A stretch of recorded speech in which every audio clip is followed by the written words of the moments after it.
Time now for our monthly house call from our resident veterinarian, Dr. Craig Pryor.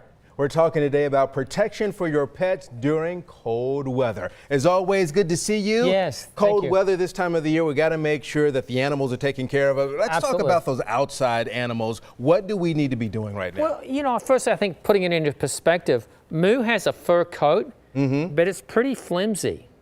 You know, she's not like a Malamute or a Husky with a really big fur coat. So she gets cold when it's outside. So, you know, if it's getting cold, if it's down in the 30s, you just need to put them inside. I mean, that's the bottom line.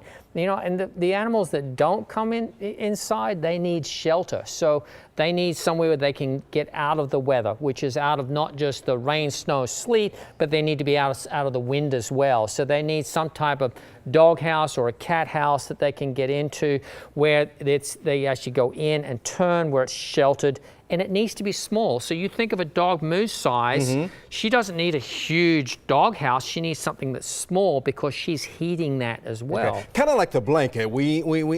That smaller shelter is kind of that blanket radiating the heat back to them. And if you're going to use a heat source in these type of facilities, one is they need to be obviously safe, but two, they need to be safe for them. So, you know, a lot of these heat sources like electric heating pads can actually cause thermal burns on them. So you need to get one that's approved for a dog or a cat. And then remember that, you know, they need extra calories when they're out there. So they need extra food. They need a water source that won't freeze. So what can we do on that end as far as making sure that the water doesn't freeze, or do we just kind of put it closer to the house or something? Any tips there? Well, you need to either put it in the garage where it won't freeze, or you need to have some type of heater for it so it won't freeze either. So, you know, that. And then, you know, like a lot of things are common sense. So, you know, cats tend to be seeking heat sources. So, you know, we see injuries to cats where they've climbed up into engines of cars because they're warm. So if you're going to go out in the morning and it's freezing cold out, you know, go bang on your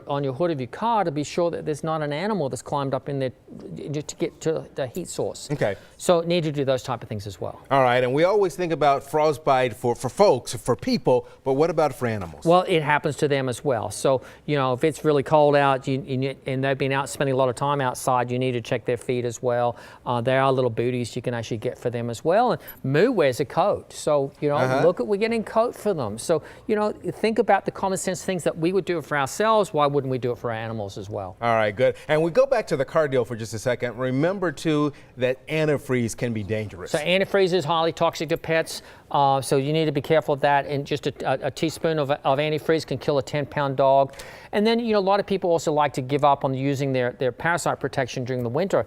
Well, if it's over 40 degrees Fahrenheit outside, ticks are active, and ticks is looking for a feed. So they're still going to get on your pets as well. All right. And one other quick thing, too, when the snow comes and we're salting the driveway, if you've got an animal, you don't need to do that, or do something else. Or use they make salt and antifreeze that are now safe for pets. So make sure you choose the right one. All right, so because of that, it gets in their paws and everything, and they start to lick it, then they're in trouble. So, you know, if you have any questions after hours, the National Pet Emergency Clinics are open for them should they have any problems with that. All right, fantastic. Great information. Always good to see you there. Always nice and quiet. Thank you very much. My pleasure. If you have more questions, Dr. Pryor's experts over at the Murphy Road Animal Hospital in Silver Park will be more than happy to help you out. This segment sponsored by the Nashville Pet Emergency Clinic.